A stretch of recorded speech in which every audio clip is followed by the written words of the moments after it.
counteroffensive to finally end the war's bloodiest battle in Bakhmut. Russia had been making gains in the key city known as Fortress Bakhmut, but their progress has ground to a halt as its soldiers are now facing a slaughterfest. In what is believed to be a surprising turn of events, a Ukrainian drone reportedly successfully destroyed 129 Russian troops. This incident was captured in a widely circulated video recording on social media, showcasing the military technological prowess of Ukraine in the face of Russia's invasion. The video footage shows a Ukrainian drone conducting an attack near Bakhmut, a strategic city in the Donbass region that has been the site of fierce battles between Ukrainian and Russian forces since the conflict began. The drone used in the attack is believed to be a tactical combat drone equipped with advanced military equipment, including automated weapons and sophisticated navigation systems. In the video recording that lasts for several minutes, the Ukrainian drone is seen hovering over the battlefield and locking onto hundreds of Russian targets. The drone reportedly unleashed precise attacks, destroying their defensive positions and combat vehicles and inflicting significant losses on the Russian troops. The video footage also shows explosions and fires in the vicinity of the attack, indicating the success of the Ukrainian drone attack in disrupting Russia's military capabilities. There has been no official confirmation from Ukraine or Russia regarding the number of casualties or material losses resulting from the drone attack. However, this attack is considered a major blow to the Russian forces, given the large number of troops affected and the effectiveness of the Ukrainian combat drone. The Ukrainian drone attack on Russian troops underscores the importance of military technology in modern conflicts. Combat drones have become a prominent asset used by militaries around the world for intelligence gathering, precision strikes, and reducing risks to their military personnel. The success of Ukraine's drone attack can provide lessons and inspiration for other countries in the use of modern military technology in confronting security threats. Meanwhile, on the other hand, footage posted online appears to show a Ukrainian drone striking a commander in a Russian infantry fighting vehicle. In a clip posted to Reddit, a grenade appears to be dropped on a Russian BMP-3 infantry fighting vehicle from a height, purportedly filmed from the perspective of a drone operator. The vehicle's operators can then be seen emerging from the vehicle and attempting to leave the vicinity of the attack. The clip may be linked to Ukraine's 72nd Mechanized Brigade, according to a description appearing at the beginning of the excerpt. Russia's BMP amphibious tracked infantry fighting vehicle comes in several iterations, based on the BMP-1. The upgraded BMP-2 and the later BMP-3 feature modernized systems, with the BMP-3 combining the best of an infantry fighting vehicle, tank destroyer, fire support vehicle, and amphibious personnel carrier, according to Russian state military exporter, Rosoboronexport. It has a top road speed of around 43 miles per hour and a cruising range of approximately 370 miles, the state defense company said. On the other hand, Ukrainian forces repelled 72 enemy attacks in Donetsk Oblast in the eastern parts of the mainland over the past 24 hours, the nation's general staff have claimed. In its latest update, officials of the Ukrainian armed forces said the Russian soldiers had not given up on waging war in the Donetsk Oblast, which makes up the western half of Donbass, despite heavy casualties. It comes as independent assessments of the situation in Bakhmut, one of the major cities in the region, suggested that more than 75% of the city was under Russian occupation, though attempts to encircle it and force a Ukrainian retreat had not been completed. Ukraine's General Staff of the Armed Forces said Russia had fired 1 missile and 21 airstrikes throughout Tuesday, as well as 33 multiple launch rocket system (MLRS) attacks. These were all carried out in Donetsk Oblast in eastern Ukraine and focused on the cities of Lyman, Bakhmut, Avdiivka, and Marinka, they said. Ukraine's Air Force carried out 13 strikes on the concentration of Russian troops and equipment, according to the update. They also downed 2 Orlan 10 type drones. The country's rocket and artillery forces struck 5 areas of concentration of Russian troops and equipment and 2 electronic warfare (EW) systems, the General Staff added. The most intense fighting in Donetsk Oblast has taken place in Bakhmut, a city in the northeast of the region, and Wagner Group chief Prigozhin has claimed that they now control more than 80% of it.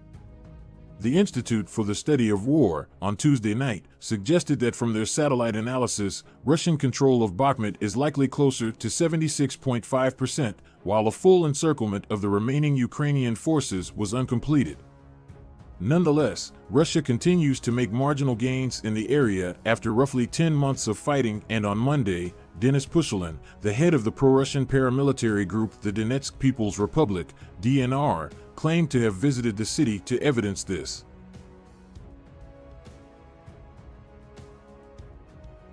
To the southwest of Bakhmut, Russian military bloggers claimed that their forces had also advanced on an agricultural complex near Marinka.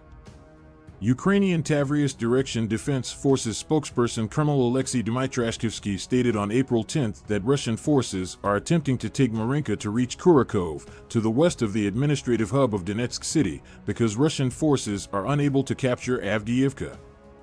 Elsewhere, Russian forces seriously damaged a building in the southern city of Berislav, on the northern bank of the Dnipro River in Kherson Oblast.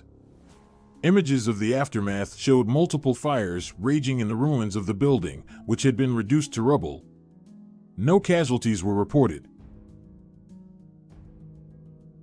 The Kherson region, the southern parts of which are under Russian occupation, has been one of the most shelled areas in Ukraine. Russian missile campaigns have been particularly pronounced following the Ukrainian liberation of its administrative hub, after which the oblast is named, in November last year. On Wednesday morning, top presidential advisor Andriy Yermak said Russia was committing genocide against the Ukrainian people. Ukrainian President Volodymyr Zelensky has vowed to keep defending Bakhmut, but last week acknowledged troops could be pulled back if they were in danger of being encircled. Russian forces have made only incremental gains in their advance through eastern Ukraine. Kyiv says opposing forces have sustained heavy losses after launching a mobilization of some 300,000 men late last year.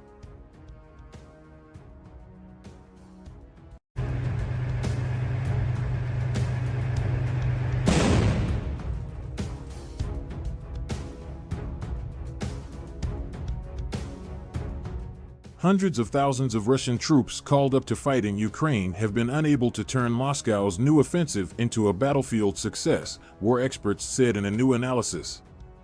And throwing more soldiers into the fight most likely won't help. A Ukrainian border service detachment published a dramatic video of troops repelling Russian forces as Putin's missiles continue to pound the besieged city of Bakhmut.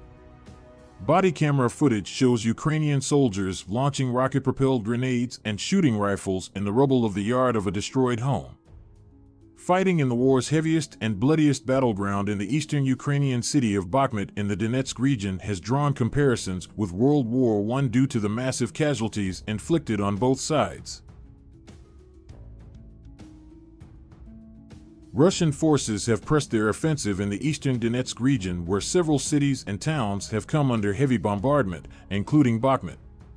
The head of Russia's Wagner mercenary group, Yevgeny Prigozhin, said his forces controlled more than 80% of the devastated eastern Ukrainian city of Bakhmut. Senior Ukrainian military officials did not address the claims directly, but said their forces were holding firm against fierce attacks in what once was a city of 70,000 and keeping Russian forces in check. Wagner fighters have led Russia's months-long efforts to capture Bakhmut. The grinding trench warfare and constant artillery barrages have drawn comparisons with World War I because of the massive casualties inflicted on both sides. Wagner head Yevgeny Prigozhin said his forces, who have played a major role in Russian advances in the east, were pressing on with their encirclement of Bakhmut. In Bakhmut, the larger part, more than 80%, is now under our control, including the whole administrative center, factories, warehouses, the administration of the city, he said in a video posted by a Russian military blogger. The Russian-installed head of the Donetsk region, one of 4 areas declared annexed by Moscow last September, said Russian forces had backed Ukrainian defenders into a corner. In the western areas where their units are dug in, they have no choice other than coming forward and giving themselves up, Russian news agencies quoted Denis Pushilin as telling state television.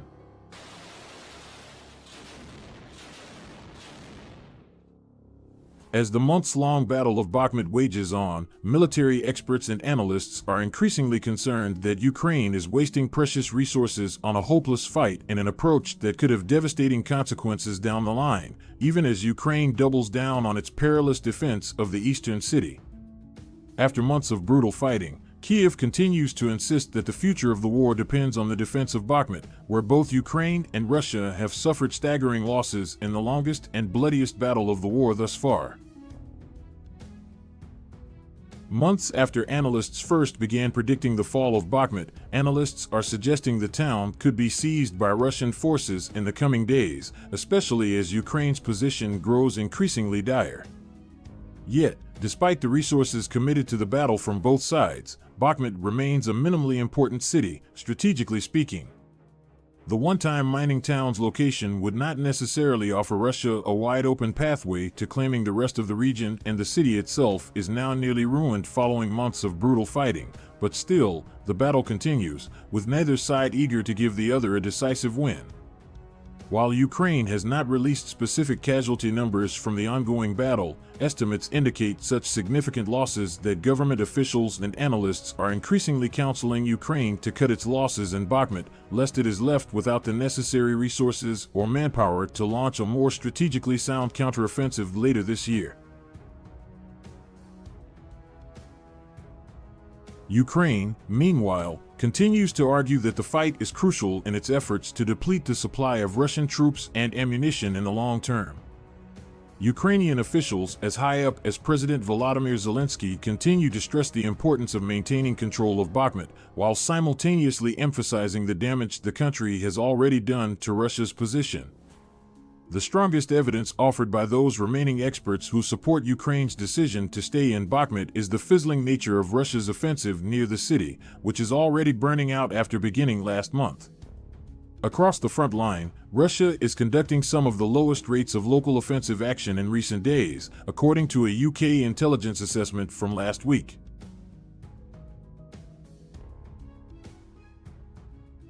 A close confidant of Vladimir Putin has warned the Wagner Group private army to prepare for the worst when they come into contact with the 200,000-strong Ukraine Reserve Army. A close confidant of Vladimir Putin and Wagner Group founder Yevgeny Prigozhin is reportedly wary of Ukraine's reported 200,000-strong reserve of troops. The mercenary army has been warned by the oligarch to prepare for the worst, says The Sun. Despite the murmurings, Ukrainian political analyst Rostislav Ishchenko has denied the armed forces have additional troops trained to strike. But in the case that Kyiv did, Ishchenko said the soldiers' target would be the Wagner Group. Prigozhin, who is reportedly Putin's favorite chef, has been influential in the Russian war efforts in eastern Ukraine, but should be cautious of how significantly his 50,000-strong private army would be outnumbered by the 200,000 reserve troops. Reconnaissance satellites are being used to spot the reserves, Prigozhin, who leads the group, says. Russia says the capture of Bakhmut will open up the possibility for future offensives across Ukraine, while Kyiv and the West say the now smashed city has only symbolic importance. Ukrainian President Volodymyr Zelensky has vowed to keep defending Bakhmut, but last week acknowledged troops could be pulled back if they were in danger of being encircled. Russian forces have made only incremental gains in their advance through eastern Ukraine. Kyiv says opposing forces have sustained heavy losses after launching a mobilization of some 300,000 men late last year. The lower house of the Russian parliament on Tuesday moved to close loopholes in the draft by introducing electronic military draft papers for the first time in its history. Government officials said there were no plans to compel more men to fight in Ukraine.